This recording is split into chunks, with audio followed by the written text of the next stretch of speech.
প্রিয় দর্শক, আসসালামু আলাইকুম। আজকে আমি একটি সবজি নিয়ে আলোচনা করব। সবজিটির নাম হচ্ছে কাসাভা। বাংলাদেশে কাসাভা মানুষ পরিচিত না হলেও ব্রাজিল এবং ভারতবর্ষে এর ব্যাপক চাহিদা রয়েছে। বাংলাদেশে এটিকে আপনারা সাবুদানা নামে চিনেন। এটা প্রসেস করে সাবুদানা হয়। তো কাসাভা বর্তমানে আমি এই ভিডিওটি বানাচ্ছি institute of biological science, university of Rajshahi. এটি কাসাভাতে আছে সোডিয়াম, পটাশিয়াম, ম্যাগনেসিয়াম, কার্বোহাইড্রেট, অল্প মাত্রা সুগার এবং আরও খনিজ এবং মিনারেল। এটি অত্যন্ত পুষ্টিকর এবং স্বাস্থ্যসম্মত। আমি সর্বপ্রথম ইউনিভার্সিটি অফ রাজশাহীকে আমি অনেক ধন্যবাদ এবং কৃতজ্ঞতা জানাই। এখানে ইনস্টিটিউট অফ বায়োলজিক্যাল সায়েন্স বিভাগে অত্যন্ত গুণীজন প্রফেসররা আছেন, মাননীয় প্রফেসররা।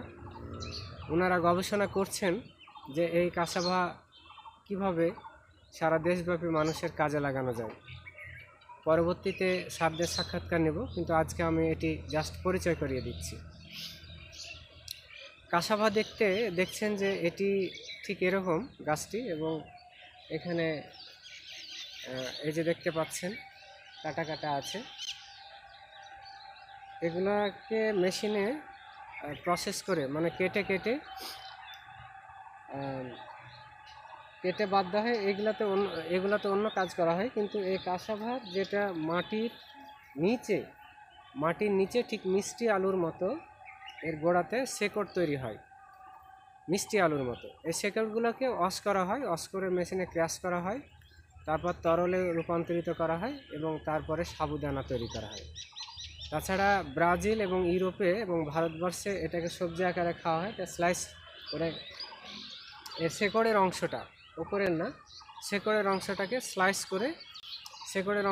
স্লাইস করে কাটা হয়, কেটে সবজি আকারে খাওয়া হয়।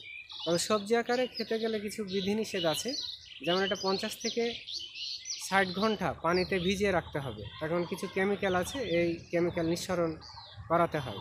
সরাসরি এটা খেলে সেটা আপনার স্বাস্থ্য ঝুঁকি হতে পারে। তো সাবুদানা এটা প্রসেস করে খাওয়া হয়।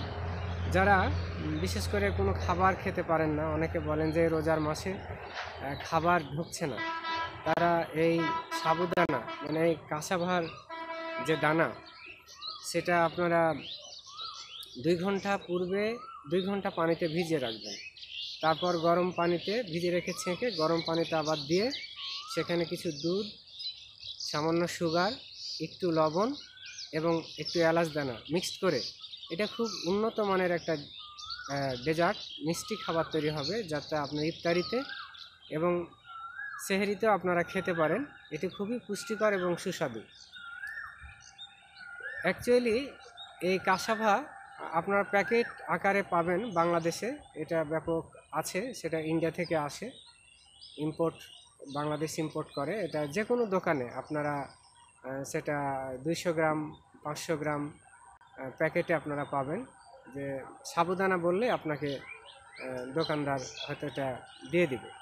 অল্প দাম, খুবই অল্প দাম, কিন্তু 200 গ্রামে প্রায় 7-8 জন খাওয়া যায়। মানে এতটাই সেটা ফুলে ফেঁপে, মানে এতটা বেড়ে যায়। তো প্রিয় দর্শক, গাছটি আপনারা দেখতে পাচ্ছেন, কাসাভা ঠিক গাছটি এরকম।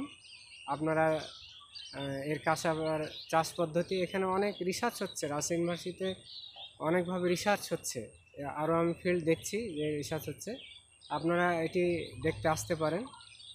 উক্ত ইউনিভার্সিটির ইনস্টিটিউট অফ বায়োলজিক্যাল সায়েন্স বিভাগে স্যারদের সাথে যোগাযোগ করবেন, সেখান থেকে ডিরেকশান নেবেন এবং ফিল্ডটি আপনারা, এই গবেষণাটি আপনারা দেখতে পাবেন। তো প্রিয় দর্শক, কাসাভা নিয়ে আজকের মতো এখানেই শেষ করছি। আল্লাহ হাফেজ।